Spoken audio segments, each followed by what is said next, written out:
Lula ficou tristinho, né, que tirou menos dinheiro do que poderia da população, ao mesmo tempo que ele pede agilidade para os ministros, professor Suano. Nós temos que fazer alguma coisa rápida. O que, Lula? Não sei, temos que fazer alguma coisa boa, não precisa, pode passar por cima do manual. Né? Ele já falou de reeleição também, que vai concorrer à reeleição, né? Isso é madeira. E também cabe lembrar que ontem, né? Vamos lembrar que ontem ele falou que devia existir no Brasil, isso eu esqueci de falar, ontem ele falou que devia existir no Brasil um estatuto do bom comportamento para os homens em matéria de violência contra as mulheres. Será que se ele fizer esse estatuto, o filho dele, o Claudinho, vai ser o garoto propaganda?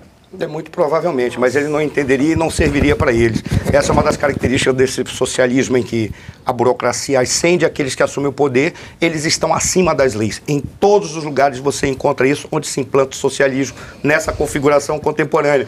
Mas você falou passar por cima dos manuais. O que é passar por cima dos manuais? Aí eu vou passar para o Bruno, só depois de falar a palavra que eu queria trabalhar com a partir do que a Júlia falou.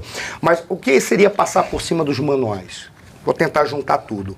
O que ele está dizendo é, ignore-se quaisquer que sejam as regras ou as reflexões sobre programas, projetos que tenham alguma lógica e vá produzir um resultado de longo prazo, porque eu preciso de resultado de curto prazo. E o resultado de curto prazo é apenas ele enganar que ele está colocando uma picanha em formato de abóbora ou para todos uma abóbora em formato de picanha na mesa dos brasileiros, mostrar para todos que ele foi eleito, ele conseguiu resolver o problema que é afastar o monstro que estava consertando o Brasil. Aí ele diz que o Roberto Campos Neto que é o problema. Aquilo que você falou a respeito da inflação, eu posso ter interpretado errado, mas a Selic, não é a inflação, é os juros, a Selic, mesmo que ela esteja baixa, ela não vai significar imediatamente que vai ocorrer uma queda nos juros, seja bancário, mesmo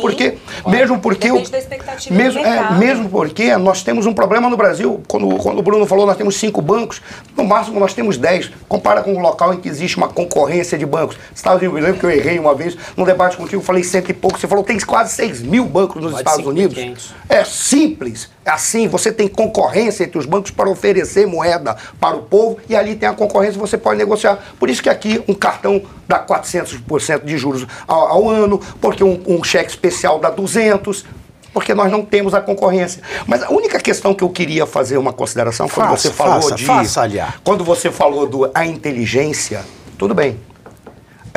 O que nós não podemos confundir é inteligência... Seu professor guarda-mágoa. Não. Ele guarda a mágoa dos comentários. Isso não é que precisa esclarecer para a sociedade. É preciso esclarecer para a sociedade. O Lula, ele é inteligente, tem uma coisa que se chama esperteza. O esperto é diferente do inteligente. O inteligente é aquele cara que mede as consequências e calcula relações de custo e benefício, não para resultados imediatos, mas ele observa as consequências, razão pela qual ele participa de toda a produção de conhecimento e respeita manuais, consulta todos, ouve aquilo que precisa ser dito, ao invés daquilo que ele quer ouvir. O esperto não, ele resolve o problema de imediato. Nesse sentido, eu diria, ele é um animal político, talvez mais animal do que político, mas ele é um animal político. E o animal político, ele tem um faro, ele tem um instinto, não significa que ele seja capaz de perceber as consequências, por exemplo, das bobagens que ele está falando. Quem tem um QI maior? Luiz Inácio ou Pedro Malas Artes?